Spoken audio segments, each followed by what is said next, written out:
கர்த்தருக்கு ஸ்தோத்திரம். இந்த நாள் தேன் துளி நிகழ்ச்சியிலே உங்களை நான் மீண்டும் சந்திப்பதில் அதிக மகிழ்ச்சி அடைகிறேன். இந்த நாளில் கூட ஒரு சில வாக்குத்தத்தங்களை மோசே இஸ்ரவேல் மக்களுக்கு கொடுக்கிறார். அது என்னவென்று சொன்னால் 30வது அதிகாரம் உபாகம் 30வது அதிகாரத்தில் பின் 14ஆம் வசனத்திலிருந்து பார்க்கின்ற வேளையில் அவர் ஒரு அறிவுரையாகவும் கொடுக்கிறார். அது ஒரு வாக்குத்தத்தமாக இருக்கிறது. அதில் 15வது வசனத்தை பார்க்கும் பொழுது, இதோ ஜீவனையும் நன்மையையும் மரணத்தையும் தீமையும் இன்று உனக்கு முன்னே வைத்தேன்.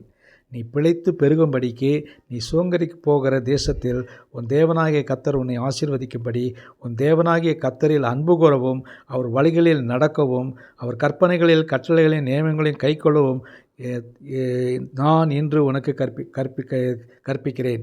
நீ கேளாதபடிக்கு மனம் பேதலித்து இழுப்புண்டு போய் வேற தேவர்களை பணிந்து சேவிப்பாயானால் நீங்கள் சுதந்தரிக்கப் போகிற யோர்தானை கடந்து போகிற தேசத்தில் நெடுநாள் வாழாமல் நிச்சயமாய் அழிந்து போவீர்கள் என்பதை உங்களுக்கு சொல்லுகிறேன்.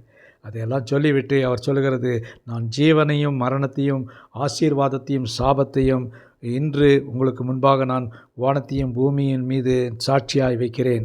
ஆகையால் உன் சந்ததி பிழைக்கும்படிக்கு நீ ஜீவனை தெரிந்து கொண்டு கர்த்தராகிய உன் பிதாக்களாகிய ஆபிரகாமுக்கும் ஈசாக்கும் யாக்கோபுக்கும் கொடுப்பேன் என்று அவர்களுக்கு ஆணையிட்டு கொடுத்த தேசத்திலே குடியிருக்கும்படிக்கு உன் தேவனாகிய கர்த்தரில் அன்பு கூர்ந்து அவர் சத்தத்திற்கு செவி கொடுத்து அவரை பின்பற்றி கொள்வாயானால் அவரே உனக்கு ஜீவனும் ஆசீர்வாதம் தீர்க்கவுமாய் இருப்பார்.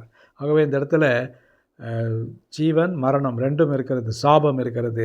இவைகளை சுதந்திரித்து கொள்வது நம்முடைய கருத்தில் இருக்குது. அவருடைய சத்தத்தைக்கு கேட்டு கீழ்ப்படிந்து நடக்கின்ற வேளையில் கர்த்தர் அதை கொடுக்க வல்லவராயிருக்கார். இந்த நாளில் கூட நாமும் கூட நம்முடைய வாழ்க்கையில் இப்படிப்பட்டதான ஜீவனும் சாபமும் நமக்கு ஒன்றாக இருக்கிறது. அது எதை நாம் பற்றி பிடித்துக்கொள்ள போகிறோம், எடுத்துக்கொள்ள போகிறோம், அது நம்முடைய கையில் தான் இருக்கிறது. சாய்ஸ் நம்மகிட்ட இருக்குது.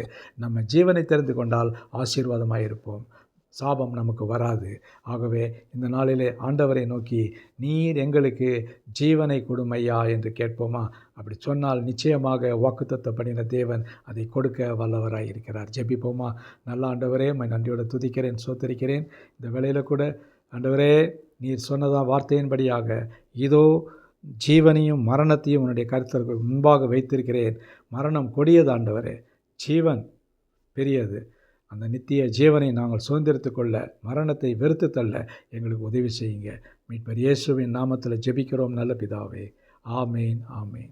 கர்த்தர் உங்களை ஆசீர்வதிப்பாராக. இந்த நாள் உங்களுக்கு ஒரு ஆசீர்வாதமான நாளாக அமையட்டும்.